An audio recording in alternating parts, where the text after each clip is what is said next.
दीपिका पादुकोण की लाइफ का काला सच। दीपिका पादुकोण जब से इंडस्ट्री में आई है तब से ये कई तरह के सवालों के घेरों में घिरी हुई नजर आती हैं। बॉलीवुड से ये कभी ट्रोलिंग का शिकार होती तो कभी अपनी पर्सनल लाइफ की वजह से लोगों की नजरों में आ जाती हैं। आज के इस वीडियो में हम आपको दीपिका पादुकोण से जुड़े हुए सभी सच बताने वाले हैं जो शायद आपने आज तक नहीं सुने होंगे। तो चलिए शुरू करते हैं ये वीडियो। क्या आप जानते हैं कि दीपिका पादुकोण बॉलीवुड में ही नहीं बल्कि हॉलीवुड में भी अपना अच्छा खासा नाम कमा रही है। दीपिका पादुकोण का जन्म 5 जनवरी 1986 को डेनमार्क के एक कॉफिन गेम में हुआ था। उनके पिता प्रकाश पादुकोण एक महान बैडमिंटन प्लेयर थे जिन्होंने अपनी खेल प्रतिभा से भारत का नाम भी रोशन किया है। इसके साथ ही उनकी मां उज्ज्वला और उनकी एक छोटी बहन है। उनके परिवार में खेलों को काफी महत्व दिया जाता है, इसलिए बैडमिंटन खेलने में भी दीपिका काफी माहिर थी और इन्होंने राष्ट्रीय स्तर पर बैडमिंटन भी खेला है और काफी अच्छा प्रदर्शन भी किया है। लेकिन मॉडल बनने के लिए उन्होंने खेल को छोड़ दिया और उन्होंने अब अपना कदम मॉडलिंग की तरफ बढ़ा लिया। आपको जानकर हैरानी होगी कि दीपिका जब 8 साल की थी तभी उन्होंने एक विज्ञापन में काम किया था। उन्होंने 10वीं कक्षा में ही एक मॉडल बनने का फैसला कर लिया था। दीपिका का एक कमर्शियल टीवी एड की वजह से लोगों की नजरों में वो आई थी, जिसकी वजह से वो किंगफिशर के कैलेंडर की मॉडल ऑफ द ईयर भी बन गई थी। उसके बाद आगे बढ़ती चली गई। किंगफिशर की मॉडल बनने के बाद उन्होंने लैक्मे फैशन वीक में डेब्यू किया और यहाँ से उन्होंने हिमेश रेशमिया के म्यूजिक तेरा सुरूर में भी मॉडल बनते हुए नजर आई हैं। उसके बाद तो जैसे उनकी किस्मत ही चमक गई हो। इसके बाद तो उन्हें लगातार कई ऑफर्स आने लगे। इन्होंने अपना फिल्मों का डेब्यू फरहान खान की फिल्म ओम शांति ओम से किया था। उस समय फराह खान ओम शांति ओम के लिए एक खूबसूरत एक्ट्रेस की तलाश में थी और दीपिका पादुकोण ने उनकी ये जरूरत भी पूरी कर दी। उसके बाद उन्होंने ओम शांति ओम शाहरुख खान के साथ बनाई और इस तरह से पहले ही फिल्म में दीपिका पादुकोण फिल्मों की दुनिया में छा गई। वहीं जिस तरह से ये अपनी प्रोफेशनल लाइफ में आगे बढ़ते हुए नजर आ रही थी, वहीं उनकी पर्सनल लाइफ की बात की जाए तो उनकी पर्सनल लाइफ में काफी कुछ उथल पुथल आपको देखने को मिल जाएगा। इनका पहला प्यार थे निहार पांड्या, जिसकी मुलाकात उनकी एक्टिंग सीखने के दौरान हुई थी और एक दूसरे के साथ नजदीकियां भी बढ़ी थी। आपको बता दें कि दीपिका पादुकोण ने एक्टिंग अनुपम खेर से सीखी है। इसके बाद निहार पांड्या के साथ में लगभग 3 साल तक रिलेशनशिप में भी रही, लेकिन उनका ये साथ ज्यादा कुछ खास नहीं चला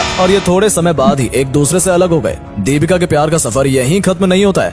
निहाल के जाने के बाद में दीपिका की लाइफ में उपेन पटेल की एंट्री होती है, जो कि एक दूसरे को मॉडलिंग के समय से ही एक दूसरे को जानते थे। उपेन पटेल भी मॉडलिंग में काफी अच्छे रहे हैं और इस समय वो दीपिका पादुकोण से भी मिले थे। ये दोनों ही अपने रिलेशनशिप को लेकर ज्यादा सीरियस से नहीं थे और ये दोनों ही जल्द एक दूसरे से अलग हो जाते हैं। इसके बाद दीपिका पादुकोण का नाम फैशन इंडस्ट्री से जुड़े मुजमिल इब्राहिम के साथ जुड़ा। उनके अफेयर की चर्चाएं भी टाउन में काफी होते हुए देखी गई और अक्सर उनके फोटोज और वीडियोस भी सोशल मीडिया पर काफी वायरल होते हुए देखे गए थे। लेकिन उनके साथ भी दीपिका पादुकोण का रिश्ता कुछ खास नहीं चला और दोनों ने ही जल्द ही एक दूसरे से दूर होने बेहतर समझा। मुजमिल इब्राहिम का जब रिश्ता टूट गया उसके बाद से ये इंडस्ट्री से काफी दिनों तक बाहर हो गए और काफी समय तक इंडस्ट्री में दोबारा नहीं लौटे। लेकिन जब ये दोबारा से लौटे तो इसे जब दीपिका पादुकोण के बारे में इनसे पूछा गया तो उन्होंने उनके बारे में बात करने से ही साफ इनकार कर दिया। वैसे अब तक जो भी लड़के दीपिका की लाइफ में आए हैं ये काफी एवरेज थे, लेकिन उसके बाद दीपिका का नाम भारतीय क्रिकेट टीम के सबसे बेहतरीन खिलाड़ी महेंद्र सिंह धोनी के साथ भी जुड़ते हुए देखा गया। इन सब अफेयर्स के रहने के बाद दीपिका का दिल महेंद्र सिंह धोनी पर आ गया। महेंद्र सिंह धोनी और उनके रिश्ते ने भी एक समय काफी सुर्खियां बटोरी थी और इन दोनों का नाम एक दूसरे के साथ में काफी समय तक जोड़ा गया। ये सब तब हुआ जब ओम शांति ओम की सक्सेस के बाद दोनों को एक साथ एक रैंप वर्कशॉप में देखा गया। उसके बाद से महेंद्र सिंह धोनी के कई मैचेस में मैदान पर दीपिका पादुकोण को उन्हें चीयर करते हुए देखा जा सकता था। इसी वजह से लोगों को उनके अफेयर की भी कंफर्मेशन हो गई थी। लेकिन ये भी कहा जाता है कि धोनी जब क्रिकेट में आए थे तो उनके लंबे बाल थे, लेकिन दीपिका के कहने पर ही उन्होंने छोटा करवाना पसंद किया था। लेकिन यहाँ पर आपको एक ट्विस्ट देखने को मिलेगा। जिस समय वो धोनी को पसंद कर रही थी उसी समय दीपिका पादुकोण युवराज सिंह को भी डेट करते हुए देखी गई थी और ये खबर जब वायरल हुई तो धोनी को ये सब पसंद नहीं आया और धोनी अपने आप ही उनसे दूर होते चले गए और दीपिका पादुकोण की लव स्टोरी युवराज सिंह के साथ आगे बढ़ती हुई नजर आई। लेकिन ये जोड़ी ज्यादा समय तक नहीं टिकी। इसके बाद दीपिका पादुकोण की फिल्म बचना ए हसीनो आई, जिसमें उन्होंने रणवीर कपूर के साथ काम किया था और इसके बाद से रणवीर कपूर को अपना दिल दे बैठी और बताया जाता है कि इस बार उन्होंने काफी सच्चा वाला प्यार किया था। वैसे इन दोनों के प्यार के किस्से भी काफी मशहूर रहे थे। बताया जाता है कि ये दोनों तो एक समय शादी भी करने वाले थे, लेकिन दीपिका की किस्मत यहाँ पर ज्यादा काम नहीं कर पाई और उनकी किस्मत उन्हें धोखा दे गई। इस बार दीपिका पादुकोण ने रणवीर सिंह को नहीं छोड़ा, लेकिन रणवीर सिंह ने इस समय दीपिका पादुकोण को छोड़ दिया। इस बारे में दीपिका पादुकोण ने अभी कहा था कि रणवीर कपूर को उन्होंने रंगे हाथों पकड़ा था, लेकिन उसके बावजूद भी उन्होंने अपने रिश्ते को बचाने के लिए हर संभव कोशिश की। दरअसल यहाँ आपको बता दें कि दीपिका पादुकोण को डेट करने के बाद रणवीर कपूर का दिल कैटरीना कैफ पर आ गया था, इसलिए उन्होंने दीपिका को अलग कर दिया और उन्होंने अपना रिश्ता कैटरीना से जोड़ लिया। इसके बाद दीपिका पादुकोण काफी डिप्रेशन में भी चली गई थी। लेकिन इसके बाद तो जैसे दीपिका पादुकोण की लॉटरी ही लग गई थी। रणवीर कपूर के साथ रिश्ता टूटने के बाद किंगफिशर के मालिक सिद्धार्थ माल्या से उनकी दोस्ती हुई और साल 2011 के IPL मैच में कुछ अलग ही नजारा लोगों को देखने को मिला था। दरअसल यहाँ पर सिद्धार्थ माल्या की टीम कोलकाता नाइट राइडर्स और रॉयल चैलेंजर्स के बीच में एक मैच खेला गया था, जिसमें इस मैच के दौरान रॉयल चैलेंजर्स बैंगलोर, जो कि सिद्धार्थ की टीम थी, इसने इस मैच को जीत लिया था। उसके बाद खुशी में उन्होंने बीच मैदान में ही दीपिका पादुकोण को सभी के सामने किस कर दिया था और इसके इसी कांड ने उन्हें रातों रात सुर्खियों में भी डाल दिया था। बताया जाता है कि इस दौरान दीपिका पादुकोण को सिद्धार्थ ने कई सारे महंगे गिफ्ट्स भी दिए हैं। इसमें से बताया जाता है कि उन्हें लगभग 16 करोड़ रुपए का एक आलीशान बंगला भी उन्होंने गिफ्ट किया था। इसके बाद अंत में दीपिका का नाम रणवीर सिंह के साथ जुड़ा और उनका अफेयर आगे चलकर प्यार में बदल गया और प्यार शादी में बदल गया। नवंबर 2018 में इन दोनों ने एक दूसरे से शादी कर ली और अपना लाइफ एक दूसरे के साथ शुरू कर दिया। उनके जीवन में सिर्फ लव लाइफ से जुड़ी हुई कंट्रोवर्सी सामने नहीं आई, उनके जीवन में कई तरह की कंट्रोवर्सी सामने आई। कई तरह के विवादों में भी दीपिका पादुकोण का नाम सामने आया, जिसमें उनका साल 2011 में आए दम मारो दम गाने पर उनके लिरिक्स को लेकर भी काफी विवाद उठा था, जिस पर उनकी काफी आलोचना हुई थी। इसके साथ ही सुशांत सिंह राजपूत की मौत के बाद ड्रग कनेक्शन की जांच में भी दीपिका पादुकोण का नाम सामने आ चुका है। इसके साथ ही फिल्म पद्मावत को लेकर भी काफी विवाद हुआ था और हाल ही में उनकी सबसे ज्यादा कंट्रोवर्सी फिल्म शाहरुख खान के साथ आई फिल्म, जिसमें उनका सॉन्ग बेशर्म रंग पर काफी ज्यादा विवाद हुआ था और देश भर में इसकी चर्चाएं भी देखी गई थी। दीपिका पादुकोण ने इस गाने में ऑरेंज बिकनी पहनी थी। इस पर राजनेताओं समेत कई हिंदू संगठनों ने अपनी आपत्ति जताई थी। फिल्म को बायकॉट करने तक की मांग उठी थी। इसे भगवा का अपमान बताया गया और सेंसर बोर्ड तक बात गई थी। तो दोस्तों, ये था आज का हमारा दीपिका पादुकोण से जुड़ा हुआ शानदार वीडियो। आपको आज का हमारा वीडियो कैसा लगा कमेंट करके जरूर बताएं और यदि आपको इस तरह के वीडियोस पसंद है तो आगे आने वाले वीडियोस के लिए हमारे चैनल को सब्सक्राइब करना ना भूलें। धन्यवाद।